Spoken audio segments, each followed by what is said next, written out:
Votre invité aujourd'hui dans la grande interview en direct sur Boursorama, c'est Loïc Bonnet, le président de Dream Yacht Charter, leader mondial dans la location de bateaux. Bonjour.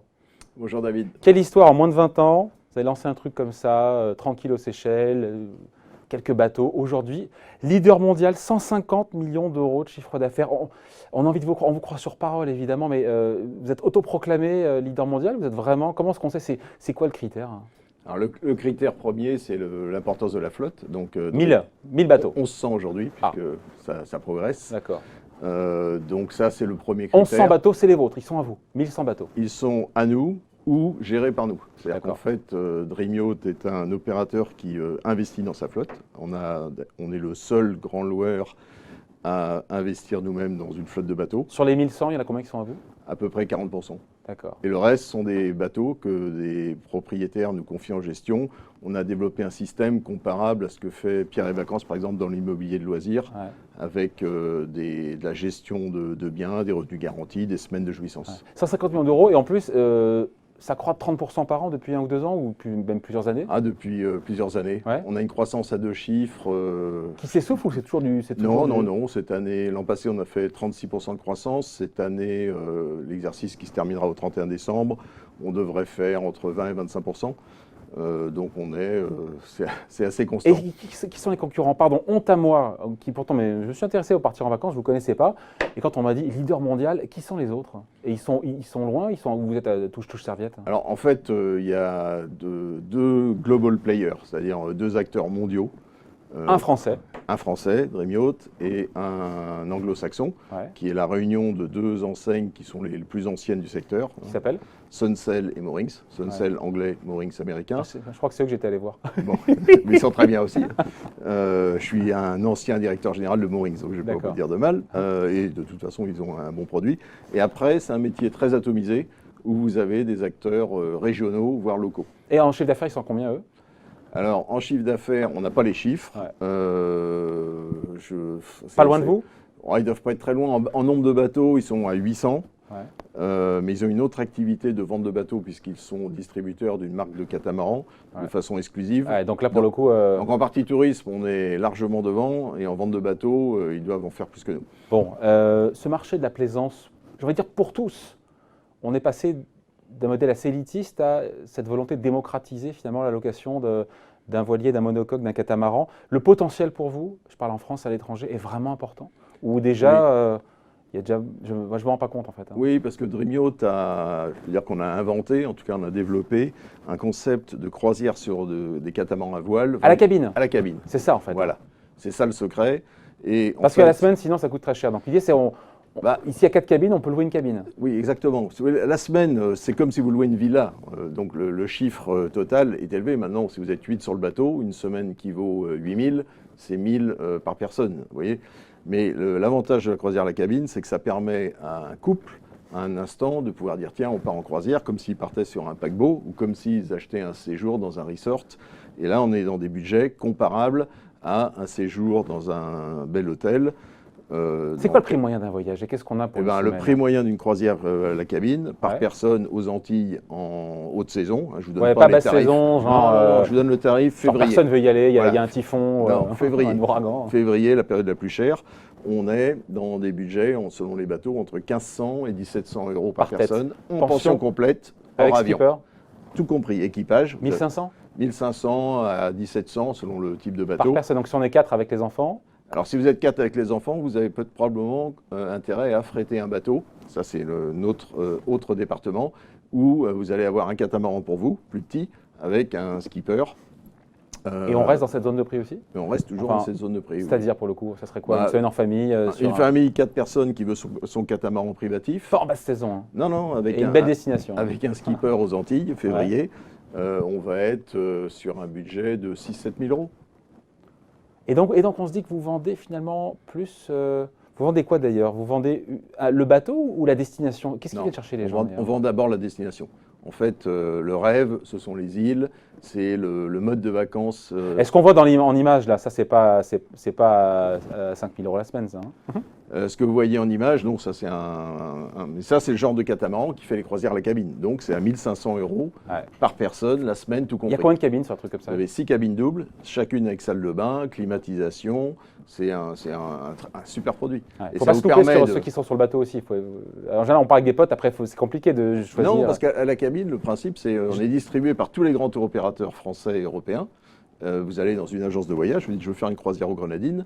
Donc on va se retrouver avec un Hollandais, un Ricain ou autre chose. Mais les gens, en fait, on partage la même passion, donc c'est affinitaire.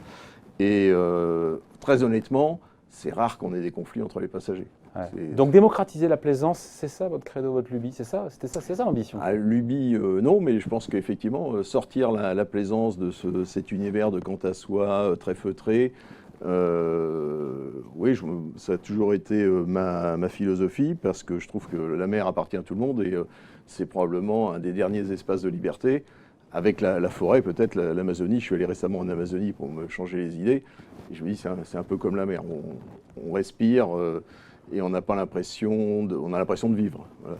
130 000 clients. Vous avez 130 000 clients. Ouais. C'est quoi le profil type aujourd'hui du client? Parce que c'est, encore une fois, avec un budget de 5 000 €, c'est quoi? C'est les cadres? C'est les cadres? Le profil type du client, on a une segmentation. Donc on a une clientèle traditionnelle, ce qu'on appelle les voileux, des gens qui louent des bateaux parce qu'ils savent faire du bateau, donc qui eux vont louer des monocoques plutôt, des voiliers. Des puristes. Des puristes, voilà. C'est une clientèle qui est exigeante en termes de choix de bateaux, etc. Donc on se doit d'avoir des bateaux up-to-date, les derniers modèles. Et puis on a la clientèle, moi, que j'appelle touriste, qui sont des gens qui recherchent pas un gros des mot, vacances. Non, c'est un mot très bien, qui a un marché plus vaste et qui nous permet de nous développer. Et là, notre profil moyen sur les catamarans dont je vous ai parlé, c'est des gens qui ont entre 50 et 70 ans. Ça, pas plus jeune. Ah, j'aurais imaginé non, plus et jeune. pour toucher une clientèle plus jeune, on vient de lancer un nouveau produit et un nouveau bateau qu'on a été associé par le chantier à la conception. En fait, on a remis un cahier des charges. J'ai dit, je veux ce produit pour pouvoir avoir un produit à 800-900 € la semaine pour toucher justement les plus jeunes. C'est du Qatar? Non, c'est ce qu'on appelle un monomaran ou mono. Alors, un monomaran. Voilà. Ils ont inventé c'est un néologisme, un monomaran? En fait, ça ressemble à quoi? Le cahier des charges, ça a été de dire au chantier, voilà, je veux sur un monocoque retrouver les avantages du catamaran. Donc, ce qui a été fait. Les gens demandent des catamarans, ceux qui n'y connaissent pas grand-chose d'ailleurs, parce que c'est plus agréable. Oui, évidemment. Parce qu'ils veulent l'espace. Donc, ce qu'on a fait, ce que le chantier a fait, il a, vous voyez, un bateau à voile traditionnel, monocoque, vous descendez pour aller dans les cabines, et puis vous avez le carré, la cuisine, tout ça, c'est à l'intérieur. Et quand il y a du vent, on a envie de gerber. Oui, c'est pas agréable. Et là, on a tout remonté, comme sur un catamaran. Donc vous avez la cuisine, vous avez les salons, tout ça. Le bateau est très large, il y a autant de surface que sur un catamaran. Et comme on a libéré l'espace à l'intérieur, on a pu mettre 2 cabines de plus. Combien de cabines en tout alors? On a 6 cabines doubles, plus une cabine à l'avant pour le skipper. Donc on a 20% d'habitabilité en plus par rapport à un bateau de même taille. Ce qui permet de sortir un tarif à la semaine à 800 €. On va être à 800. Pension complète. Tout à fait. Skipper inclus, à la cabine. Voilà, et là on va toucher les plus jeunes. Donc les moins de 40 ans, quoi. Les moins de 40 ans, oui. D'accord. Et il va voguer où celui-là, ce bateau-là? Pourquoi un seul d'ailleurs? Il faut être non, là. Il y en a 30. Ah oui, d'accord. Chez Dreymiot, on ne fait jamais petit. D'accord, donc une trentaine. Et ça sera pour quand, ça? Eh ben, les premiers vont être aux Antilles cet hiver, donc en Guadeloupe, Martinique. Et puis le gros de la flotte sera déployé sur la Méditerranée l'été prochain. Bon, dans la foulée, j'ai appris que vous étiez aussi le premier acheteur de bateaux au monde. Plus gros client de Beneteau, Dufour et autres? Oui, de tous les chantiers français. D'accord.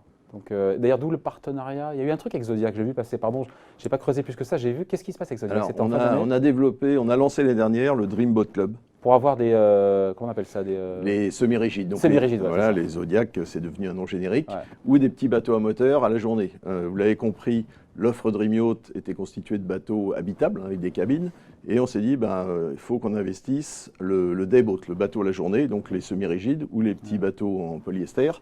Et on a décidé que ce serait pas mal de créer des boat clubs. Alors le concept, c'est très simple.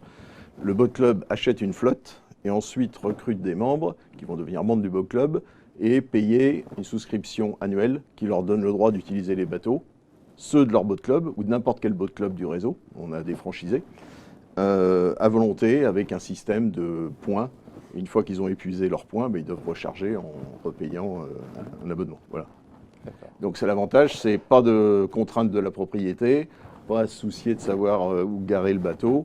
On arrive, ils ont juste à refaire le plein. Ils prennent les clés, ils s'en vont, ils reviennent. Avec Zodiac, ok. Sinon, comment ça marche? Tout se fait par Internet? Vous avez des agences? Ou j'imagine vous bossez avec des tours opérateurs? Comment ça se passe? Dreamyacht a un pied dans les deux mondes. Ouais, on est très digitalisé. On a racheté Samboat, qui était l'an passé, qui est La location trop particulier. voilà, spécialisée au départ dans la location entre particuliers, mais surtout issue de l'économie digitale, donc avec un système de location en ligne sans intervention humaine. Et puis on distribue aussi via nos propres agences et des agents partenaires, où là on donne du conseil. C'est-à-dire vous allez pouvoir aller voir quelqu'un qui connaît vraiment les bateaux, vous allez discuter de votre projet de vacances. Les deux marchent ensemble. C'est pas, ça ne s'oppose pas, ça dépend. À un instant T, vous pouvez, si vous voulez réserver un bateau pour une semaine à la Trinité, vous savez exactement ce que vous voulez, vous pouvez le faire en ligne. Parfois, si vous partez à Tahiti, vous allez avoir besoin d'hébergement hôtelier avant ou après, vous voyez, de beaucoup plus de conseils.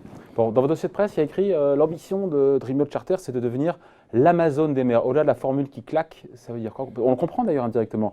La location entre particuliers, pour les jeunes qui ont 800 balles à mettre pour une semaine de croisière en cabine, c'est finalement apporter à tous ceux qui ont envie d'aller Tout à fait. profiter de la mer. En fait, c'est de créer une marketplace qui rassemblera toutes les offres. On a créé le Dreamyacht Sabbatical, qui vise encore une autre clientèle.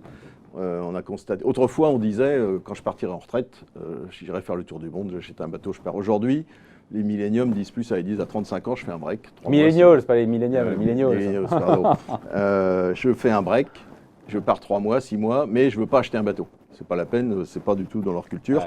Donc on fait de la location longue durée avec un produit adapté qui tient compte de leurs besoins d'avoir d'assistance quand même. Ils veulent de l'aventure, mais il faut que ce soit bien organisé. Voilà. Donc on va trouver tout ça sur notre marketplace et aussi la vente de bateaux, neuf et occasion.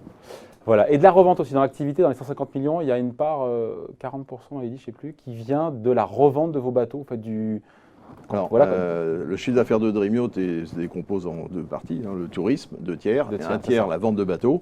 On est le premier acheteur des... Donc 100 millions quand même, 100 millions de location. Tourisme, voilà, et 50 millions de vente de bateaux. Pourquoi? Parce que vous venez de dire qu'on était le premier acheteur des chantiers français, mais notre vocation c'est aussi de les vendre, les bateaux. Donc on les vend... En occasion. Neuf aussi, à des investisseurs. On a une formule qui cartonne, pour utiliser un mot basique, c'est, voilà, vous achetez un bateau avec Dreamyacht, on vous garantit un revenu pendant 5 ans. Comme un rendement sur un produit d'immobilier locatif, et vous avez X semaines d'usage. C'est une espèce de time sharing, ça, non? Non, parce que vous êtes propriétaire du bateau. Mais en revanche, il y a une mutualisation des bateaux, c'est-à-dire que votre bateau est basé en Corse, mais vous allez pouvoir prendre le même aux Antilles, à Cuba, et on reste propriétaire in fine du bateau. À la fin, au bout de 5 ans, vous sortez du contrat et soit vous revendez le bateau, et en fait on s'en charge, et vous repartez avec un bateau neuf. Je dirais que 95% de nos propriétaires, au bout d'un contrat de 5 ans, reprennent un autre bateau. Donc nous confie la vente du bateau d'occasion. Ou si ça peut arriver, vous partiez en retraite, vous dites tiens maintenant je garde le bateau. Être propriétaire d'un truc qu'on ne va pas garder au bout de 5 ans et dont on ne servira pas parce qu'on va en prendre d'autres dans d'autres ports, c'est quand même bizarre, non? Quel est l'intérêt, non? L'intérêt, c'est que si vous avez un bateau en Corse, vous allez, pendant 9 mois de l'année ou 8 mois, vous n'allez pas vous en servir. Là, vous pouvez faire du bateau toute l'année. Ah oui, jouer sur les saisons pour aller... Vous allez où vous voulez. C'est-à-dire, vous avez un droit de X semaines par an que vous consommez à votre bon vouloir. Loïc Bonnet, ça gagne combien cette histoire? Parce qu'on voit le chiffre d'affaires, 150 millions, il y a 500 salariés, c'est ça? 500 salariés. Donc il y a du monde, il y a de la croissance. Pourquoi vous ne communiquez pas sur les profits? Parce que il n'y en a pas. Si, la société, c'est simple, la société a démarré, vous l'avez dit, avec 6 bateaux Seychelles. En 2001. Et tout le développement a été autofinancé. Donc moi, en tant que j'ai créé la société, je n'ai jamais distribué de dividendes. J'ai toujours tout réinvesti, donc il a bien fallu qu'il y ait des bénéfices pour arriver au résultat d'aujourd'hui. Non, on ne communique pas parce que notre principal concurrent ne communique pas. On est dans un univers extrêmement concurrentiel. Je n'ai pas forcément envie qu'ils sachent, mais on a une rentabilité, un EBITDA à 2 chiffres. Bon, l'introduction en bourse, parce qu'on est sur Boursorama évidemment au-delà des vacances, c'est un truc qui, pourquoi pas, c'est pas l'ordre du jour, voilà, ou pourquoi pas, vous ne fermez pas la porte? C'est quelque chose qui est de l'ordre du possible. Qui est de l'ordre du possible. C'est même quelque chose. On réfléchit sur le sujet. Voilà. Il y a une réflexion sur le sujet. Oui. Bon, et quand la réflexion sera un peu plus aboutie, à horizon quoi, 2 ans, 3 ans, ou quelque chose vraiment de plus. C'est du court terme, moyen court terme. Bon, ça sera l'occasion de se revoir. J'espère bien. Sur Boursorama, s'il y a introduction en bourse. Quelle histoire en 2001 lancée comme ça aux Seychelles avec 6 bateaux, c'est ça, et aujourd'hui ça. une flotte de plus de 1000 bateaux, 150 millions d'euros de chiffre d'affaires, c'est profitable et ça croît de plus de 30% par an. Et vous reviendrez pour nous dire cette introduction en bourse, on en reparlera. Merci d'avoir été avec nous donc, Loïc Bonnet, président de Dream Yacht Charter. Merci. Merci David.